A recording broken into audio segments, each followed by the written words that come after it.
Hello, classmates. I'm here to present my research design for the project I've been working on this summer, Dalcroze Eurythmics Applications for Middle School Chorus. So first, I want to talk about my methodology, which is action research. I've learned that this type of research, action research, is kind of an umbrella term that can encompass a lot of different goals. So the specific area of action research that I'm looking at is teacher research or practitioner inquiry. These two words are used rather interchangeably in everything that I've read. And so I'm probably going to lean more toward using practitioner inquiry because I'm going to continue building my study based off of the Baumfield book that I have cited here. They mention a great quote to help inspire teachers into action in practitioner inquiry, which is, we suspect that there will be something within the context of the classroom in which you work which is bothering you. And I think we can all apply to that. And their point is that for your process, you find something that is an issue for you, something that's not working in your pedagogy, or something that's not working maybe for your students' learning, or in the social atmosphere of your classroom, really anything, and build your study in a practical way to impact your teaching and your students' learning. So once you reflect on that issue, you identify a specific focus, select research tools that actually fit within your teaching environment, and then use those tools to generate feedback in a systematic way. And then they suggest conducting your analysis with a lot of reflexivity involved, as we've talked about in this class this summer. Another reason that I think that this methodology fits well within my study is because my goals really align with the goals of action research. My setting aligns. This practitioner inquiry is always encouraged to be in a natural classroom environment where students are otherwise doing their regular daily activities, which is something that I plan to do.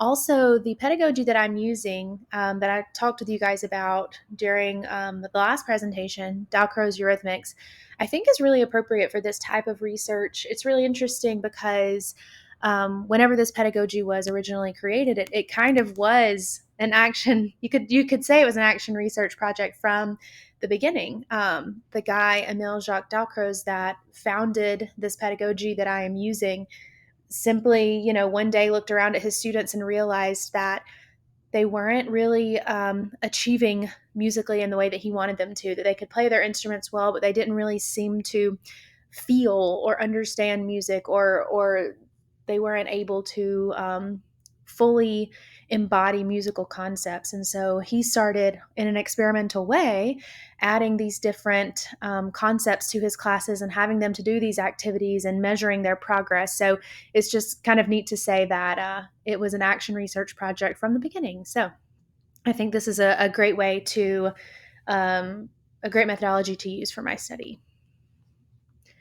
Into the ethical considerations, there's a lot written about positionality and reflexivity in practitioner inquiry, just because I will be the teacher and the researcher. So my identity, my beliefs, my positionality is going to be intertwined in every stage of the process. It's going to impact my decisions. It's going to impact how I implement. It's going to impact how I collect data and analyze data. And so it's important that I note that and write about that within my reflective process.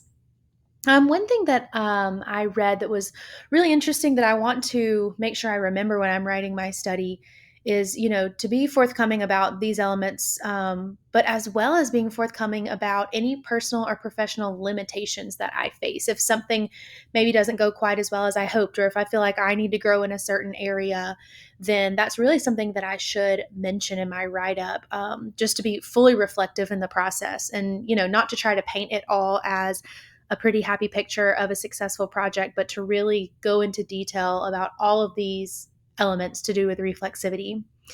And as I said before, in this type of research, all of the research scenarios are created by and interpreted by the researcher. So there is a high level of reflexivity that is really required in each stage of the process in this type of research, as in any type of research.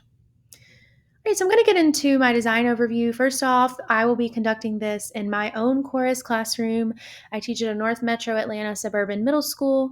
The school is moderately diverse. The arts receive a really positive support from the school, which is amazing.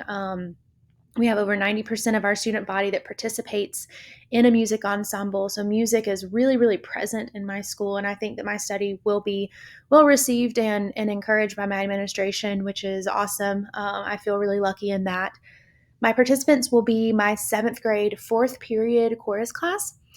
The whole seventh grade chorus has 130 students, with the sample class having 65 students. And this is split into approximately 40 females and 25 males.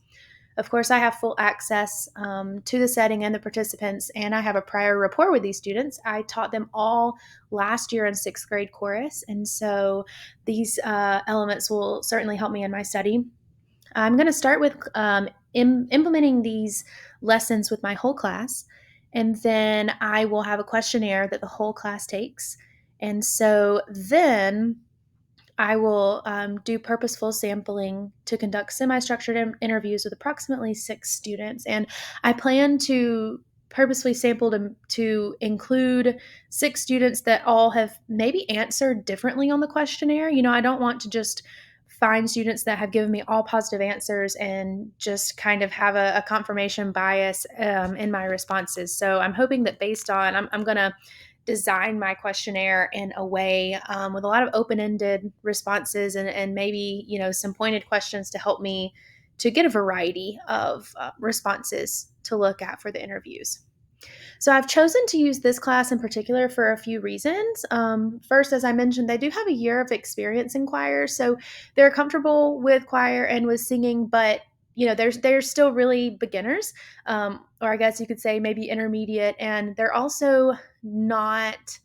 I would say if I were to do my eighth grade class, it would be more difficult for them as they've been with me for 2 years to, all of a sudden feel like I'm throwing in all of these new techniques. And so doing it in seventh grade, I think might be more natural because the seventh grade year is already so different as they're going into singing in 3 voice parts, among other things, not to get into all of that.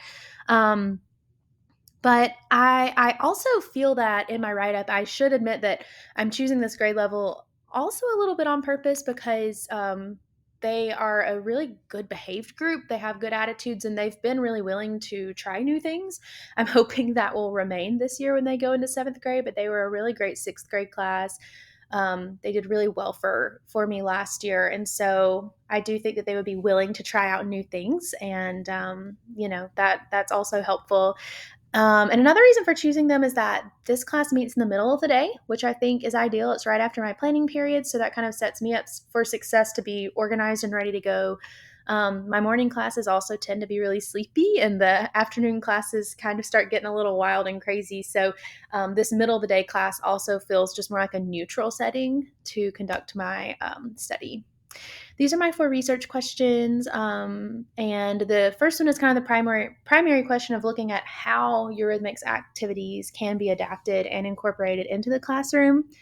And then I want to look at the impact on engagement and performance, and then just kind of start to see how do students react to their experience with this approach. Next, in looking at my data sources, I've kind of aligned them with my research questions here just because I feel that's kind of an easy way to look at it and see it and to start to understand how my crystallization of my different data sources is going to come into play. So, my first research question, a big part is going to be my lesson plans because this is going to really show how I am connecting the different elements of Dalcroze pedagogy and the elements of things like my chosen repertoire and standards in chorus. I will also take field notes and do a video recording. I hope to get an I'm obviously going to do IRB approval and everything, and hope that I can get approval to video the class. Just because if I'm up at the front teaching, I know I will not be able to observe everything in the moment. So with the video recordings, will just be for me to go back and watch and to continue to take field notes and to analyze everything a little bit deeper. And then with like I said before, questionnaire responses and the interview transcripts, and that just kind of shows how these different sources align with my research questions.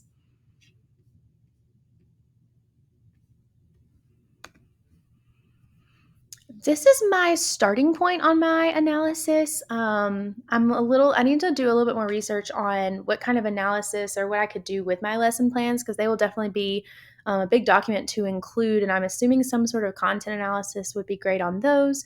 For my video observations, I'm thinking I'll do a combination of descriptive and process coding, just since I'm looking at the students' actions. For the questionnaire responses and transcripts, I'm thinking I'll do a combination of in vivo coding and initial coding.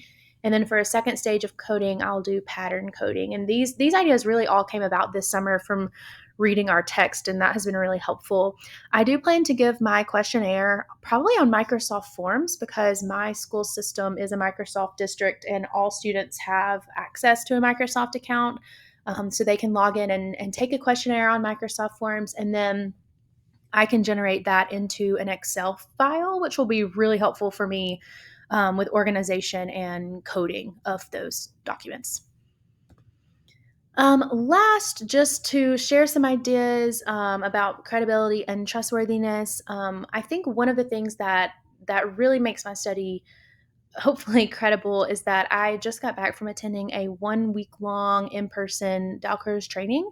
And it was really amazing to experience this pedagogy in person, kind of in its standard form, which generally, is not with singing with chorus, but is with kind of more of a general music outlook. So I was really able to experience this firsthand and start to get ideas of how I can implement it in my classroom in a much more profound way than by just reading about it. So that was a really amazing experience. And I think it builds a lot of credibility into my study that I have experienced it firsthand.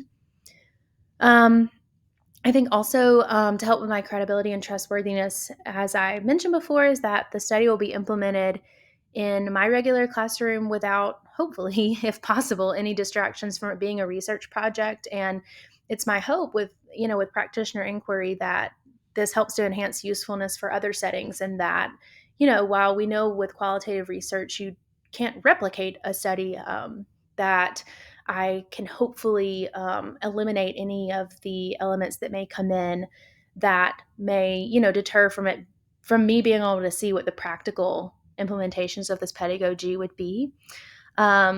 As I mentioned before, crystallization and reflexivity are really huge with practitioner inquiry. And so I definitely plan to lean on these elements and to keep research logs and memos throughout my continued reflection through each stage of the process. And then also, my lessons are directly tied to personal experience research and method books.